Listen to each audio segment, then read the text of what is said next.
A quick review of this 3D printer.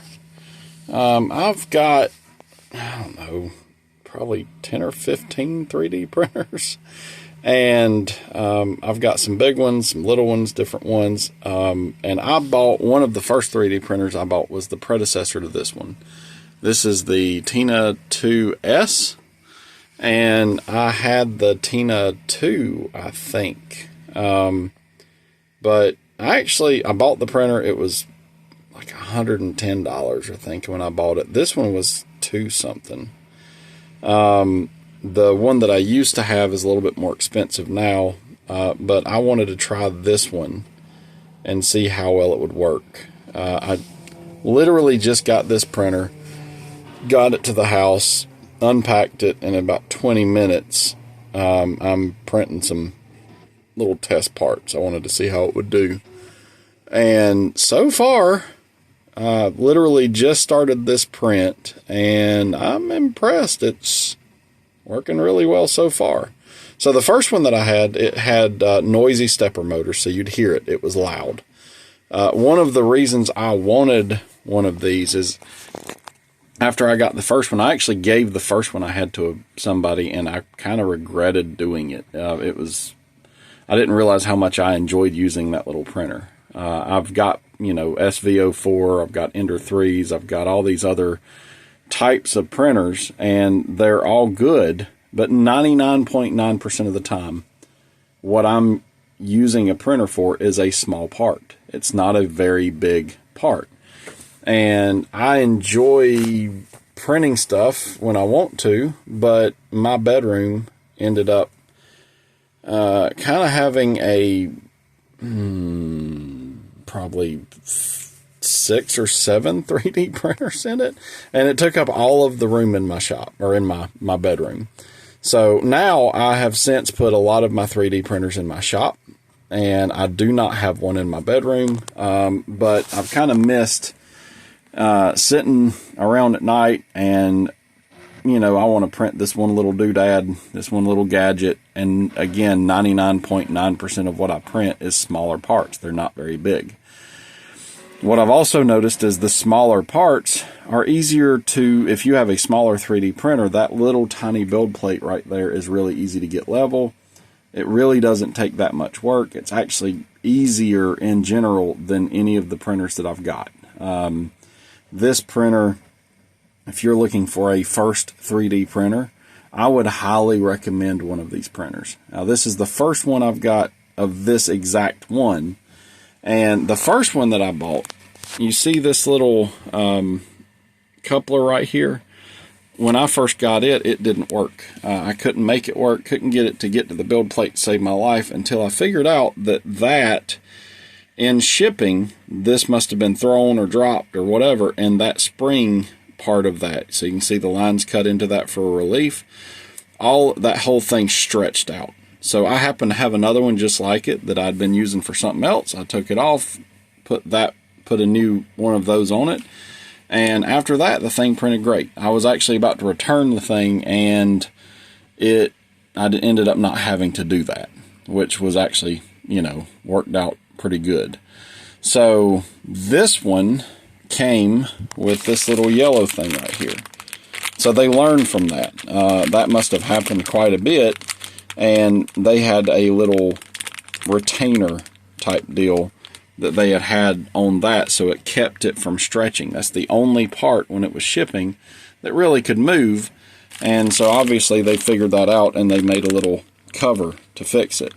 This came in, I had no assembly at all. All I had to do, well, I say no assembly, I had to take this and run it to here. I had to take some of the stickers off and then stuck this in there, and literally within 10 minutes I was printing my first part. So I did do a couple of things. I just scanned through the instruction manual and got a lot of stuff done pretty quickly.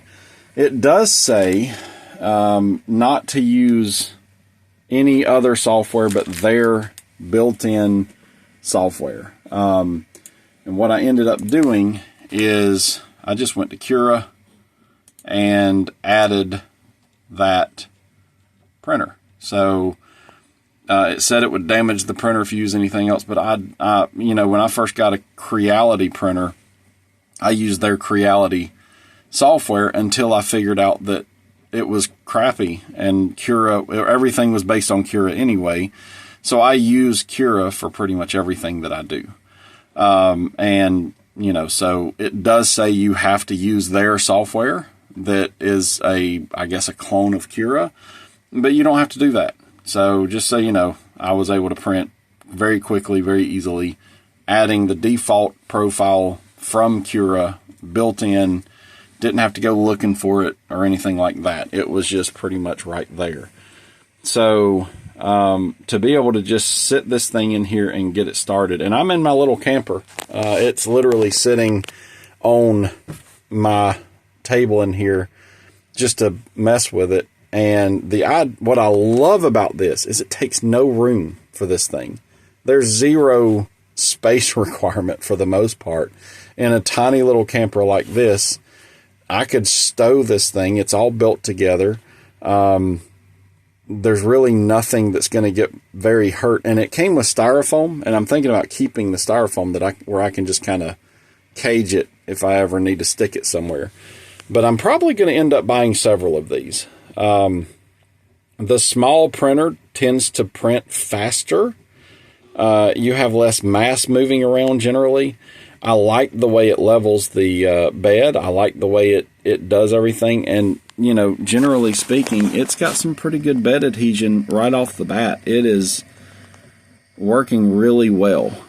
For a first print, I'm not sure I like the density of that, so I might play with that some and get a little bit more squish. But, you know, I just wanted to see what it would do. And this is a part I've been needing to make, and a lot of it is just my pure laziness of, I don't want to have to go out to my shop. I want to print something and go. And what I've also found is I generally prefer multiple 3D printers versus one big one, because there's a lot of times I want 10 of these parts. I can start one here, I can start one there. You know, the idea with I think it's a SV04, it's got 2 extruders, was what I liked about that is you can actually print 2 parts that are the same at the exact same time, and it's like having 2 printers. But I can also have multiples of these. They're relatively inexpensive. You know, I would love to see this printer for a little bit less. If I ever catch it on sale, I'm probably going to buy it. But this one has the quiet stepper motors. It doesn't have much of a space requirement, so I can get one of these or even 2 of them and stick them in my bedroom, and they're not really taking up much space. I can stick them under the desk or whatever, and I've got a way to quickly print stuff. It does have Wi-Fi. The other one I had didn't. Not sure how that works. It looks like everything is controlled with an app. I would love to see a way to just dump files on this. So the Wi-Fi setting, instead of it being controlled by an app, just give me a share on this device that shares that out like a little NAS box. And all I have to do is just load that card. I don't know why that's not an option. Very simple, very easy. Just give me, even if it's a third-party app that uploads to this device, let me connect it to Wi-Fi, and on my computer, give me a little link that I can just upload from a Cura program directly to that, and then I can start it. What would be even nicer is if you could start and stop from a web interface or something like that, but literally just give me a way to load that card without having to pull it out and plug it into my laptop. And ideally, give me a way to start a print and stop a print and pause a print. So just those 3 or 4 things from this. Man, if you could do that, I'd have 20 of these things just throwing parts out all the time. Again, they're not super expensive, and if you are looking for a very first 3D printer, it did come with a spool of of PLA, and you know, it's not much, but you can buy this and you're immediately printing parts. Now, this won't last you super long, but it'll get you started, and pretty quick you can make some stuff and test some stuff. The one other thing that I would say that I don't like about this printer is the spool holder. That's a tiny spool. If you look at a regular spool, it won't hold it. It's not really high enough, which to me is stupid. The only thing they had to do was take this, and instead of it being on the side here, put it up here. And matter of fact, I'm actually going to do something like that. This is going to go away. I'm going to 3D print a little holder that goes up here, and you just set your larger spool here. It feeds right up into there. So, you know, I don't know why they didn't do that to allow you to use a regular 2-pound spool of filament. Makes no sense. But another thing that I do kind of like about this is if you wanted to do it, you could make doors that would cover this. Matter of fact, I've got some, what do you call it? It's clear plastic. Acrylic. That I'm probably going to laser cut and make some doors for this. I may use one of my other 3D printers to make a thing. So you can see this platform right here is getting really close to this. So if you put a door flush, it's going to knock the door forward. And I think it works the same way backwards. So you can see through this thing. So I might 3D print on one of my bigger printers something that kind of pulls it out further that I can put on here. And then you can have an acrylic door that you can close and open on both ends of this. So I'm going to run that platform all the way that way when I'm done printing some of this stuff and see if it's the same way up front. If it's not, it may just come out this way. If it does, then I'll just make an acrylic back for that, and then I'll make something here, and you can keep the drafts off of your part. So if you're printing with something else, and I don't know why they didn't kind of follow that out with this printer. I love everything about the printer for the most part. I like the way they put it together. It's actually advertised for kids, but for 90% of the parts that I've printed, I know a lot of people don't like PLA for whatever reason, but it's been a very useful, practical material, and this thing will do it. It wouldn't take that much more to make this work with ABS or some of the other materials. If they would just do a little tiny bit more to this printer, you would have the ability to print some neat materials. So I love the size of this. Again, that's the biggest thing I like about it. I have looked and looked and looked and looked for basically the smallest 3D printer I can find. Something that'll print a 4x4x4 cube, essentially. And this will do it. And it's one of the smallest, sort of compact, put together 3D printers I've found. And, you know, I guess you would think that it's a toy. You would look at it like it's not really worth having. But, man, I'm telling you, I'm really, really impressed with this machine. The other one I had did not have a heated bed. This one does. This one has the quiet stepper motors.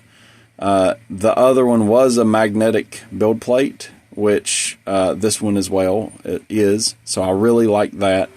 I would buy this over an Ender 3 if size isn't a massive issue for you. So I prefer the smaller size for most of what I do. Now, would I want it to be my only 3D printer? Probably not. But as far as your first 3D printer to print 90% of the little knickknacks that I want to print, it's beautiful. Works like a dream. I'm actually printing, you know, I probably have it open in SolidWorks.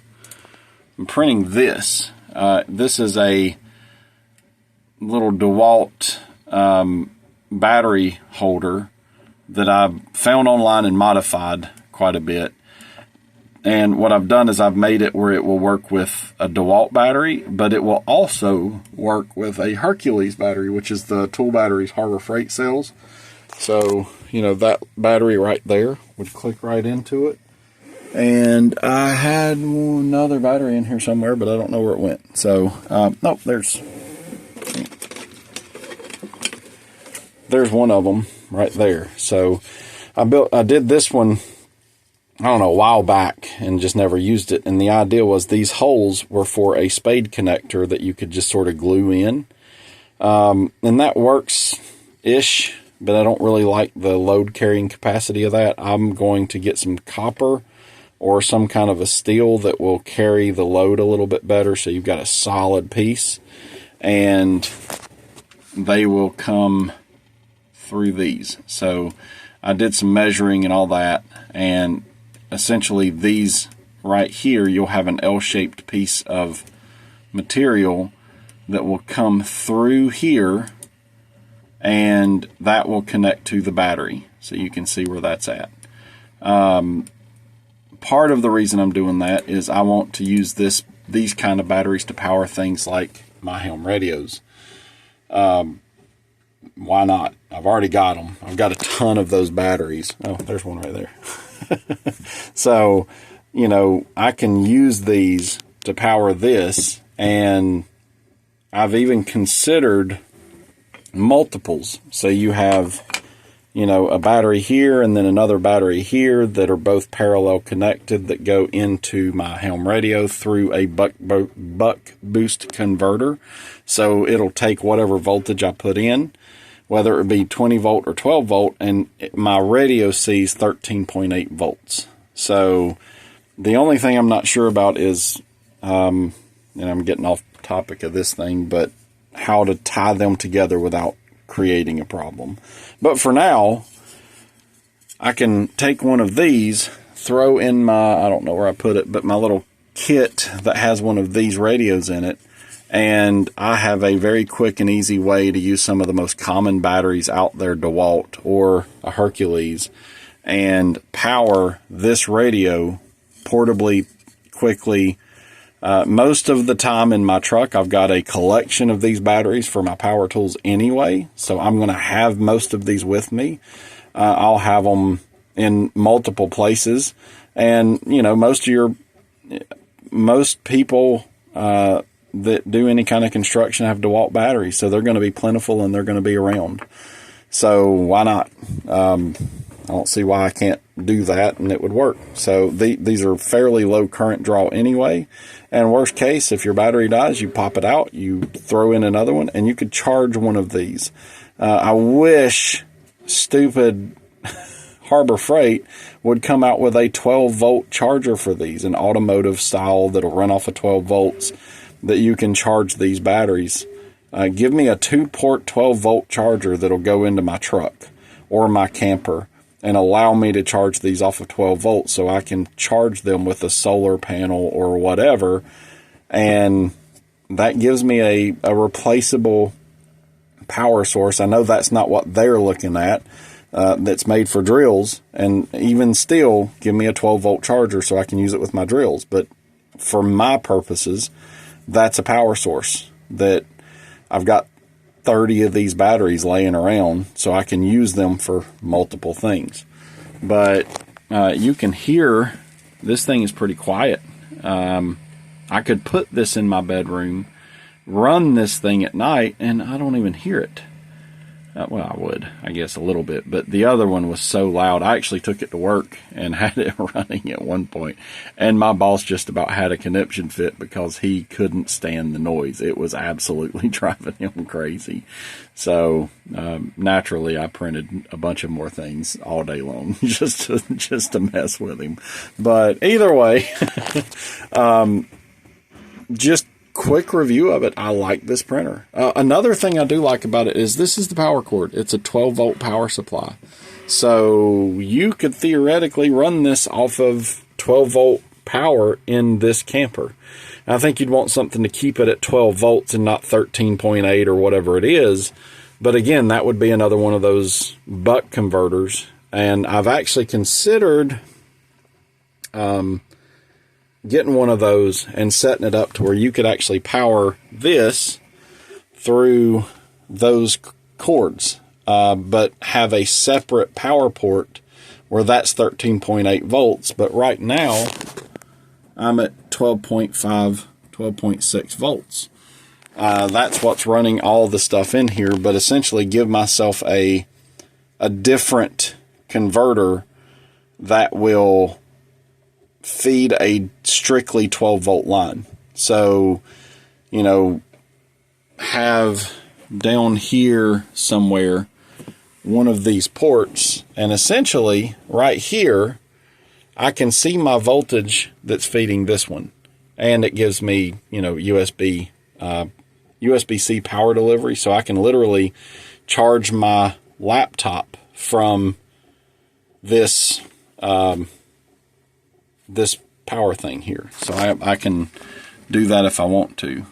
I don't know what's going on with my battery, but I could charge this laptop. I could charge my other little Lenovo that I've got. But I like the fact that I could actually run this off of 12 volt DC power if I needed to. Again, I'd probably use some kind of a buck boost converter, but in this camper, if I'm camping, and I know I'm probably not like a normal human being, I like to do things, I like to make stuff. Even if I was camping and I had a way to power stuff, I might sit here at night and have a 3D printer running and making parts for me while I'm camping out in the middle of the woods. If I had that ability to do so, I would definitely do it. That's something I would probably do.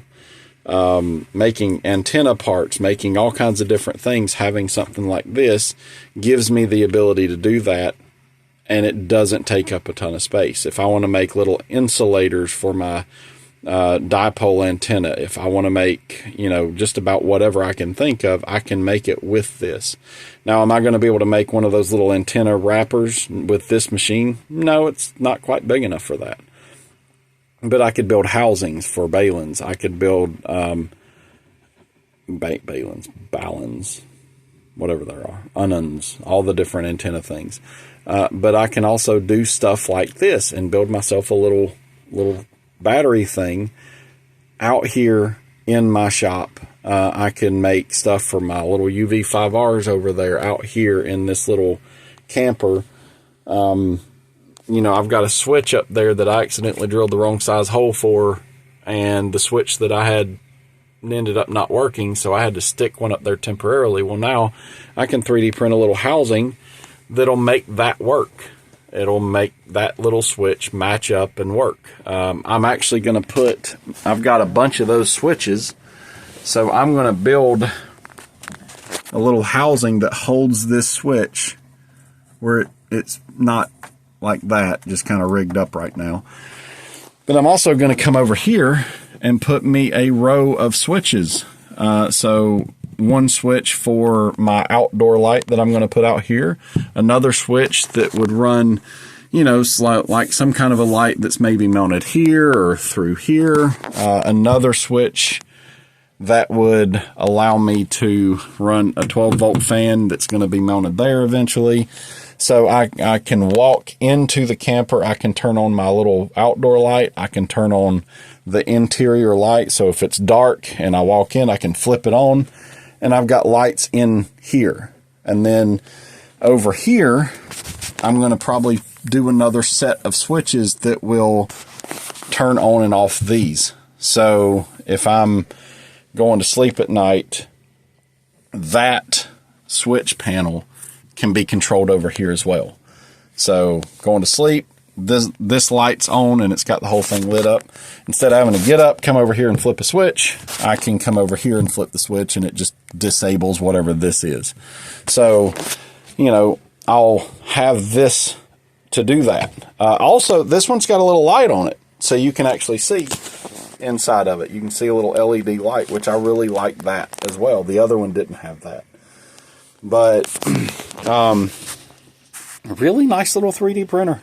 So I'm actually going to use it to 3D print a little holder here for a bigger spool.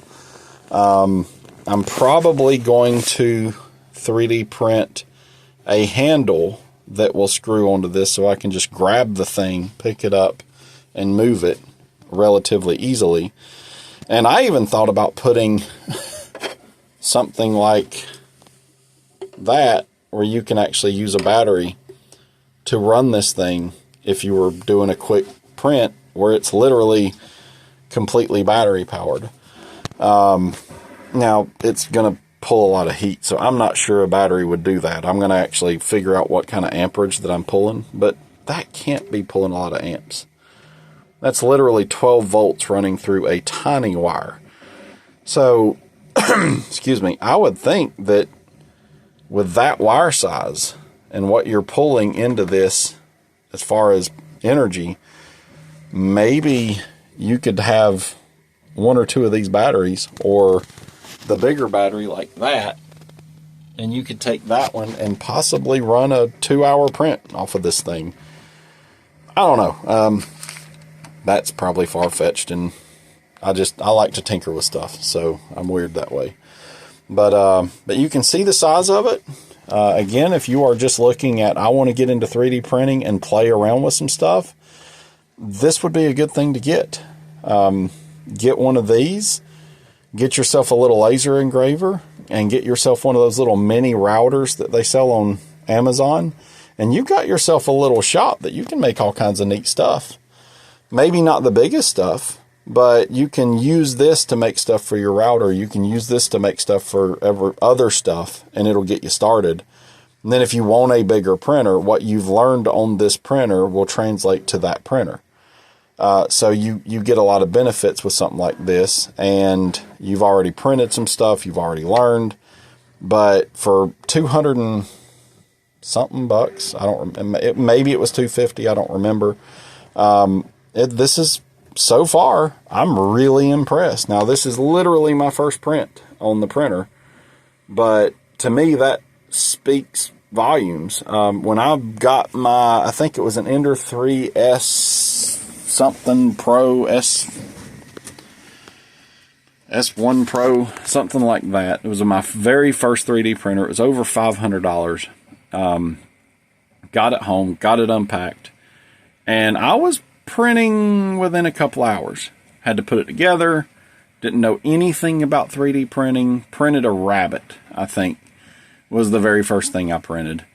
And, you know, it was neat, but it took forever.